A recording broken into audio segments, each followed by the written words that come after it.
আলাইকুম। দেখেন, জাপানের একটা ড্রেনের পাশে কতটা যে সৌন্দর্য। দেখেন কত সুন্দর ফুল গাছ এবং গাছ এবং কতটা পরিষ্কার। আপনি এখানে একটা মশা বলতে নাই, কতটা সুন্দর, কতটা পরিপাটি। এবং ড্রেনের মধ্যে দেখেন কত বড় মাছ। দেখেন,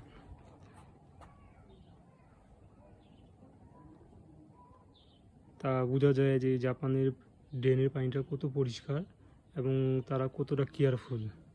আর দেখেন এই মাছটা বাচ্চা দিছে, বাচ্চার সাথে ঘুরে বেড়াচ্ছে মাছটা। দেখেন মাছের কালারটা দেখেন কত সুন্দর।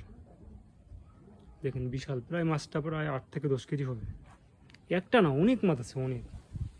এই মাছ আপনি অবশ্য ধরতে পারবেন না, এটা ধরা নিষেধ এবং কেউ ধরতেও পারবে না।